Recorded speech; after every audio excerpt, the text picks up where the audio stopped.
If you're considering using the services of a managed IT provider, or you're already using the services of a managed IT provider but want to look into what it may cost to upgrade your provider to a more holistic one of the first questions you're probably going to ask yourself is, how much is this all going to cost me?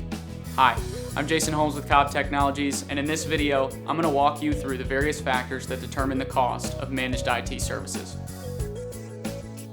Every business has different needs and goals. An architectural firm may not have the same security requirements as a healthcare facility, and nonprofits networks may not require the same structural complexity as a financial institution's network. Environments will even differ within the same field. For example, smaller single-location hotels will have a different need than a chain. The level of security required at your organization, the expanse of your network, and whether or not you need to comply with government regulations are all taken into account when you're looking at your business needs and calculating the cost of supporting that environment. Businesses that require more strenuous solutions can expect to pay a bit more.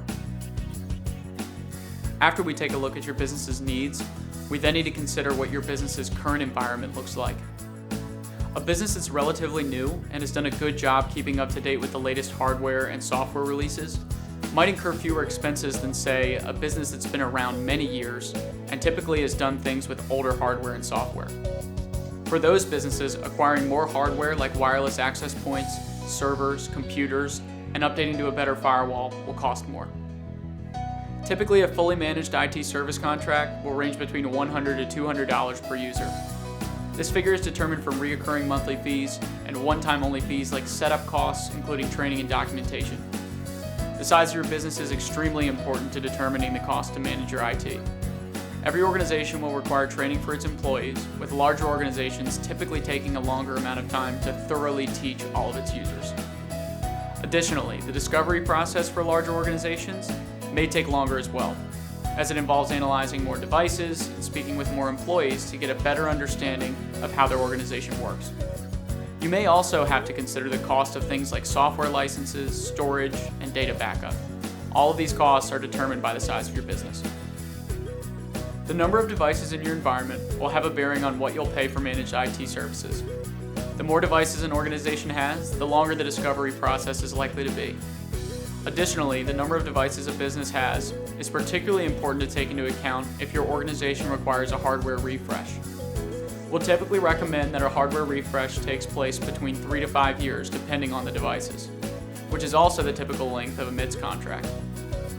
Usually, when a new contract is signed and you've approved the hardware refresh, the amount you pay in the first month of the contract will be higher than the subsequent months because you'll be paying for the cost of that hardware refresh. Organizations with fewer devices will pay less than organizations with many devices. When you partner with a managed IT provider, you gain access to a seasoned group of experts who know how to keep your organization running smoothly and effectively. Naturally, this comes at a price.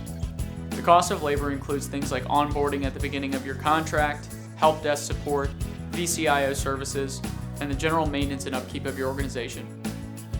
There's also the possibility of encountering unexpected labor costs, like when you need work to be done on the weekends or holidays. Let's say you have 10 terabytes of network storage.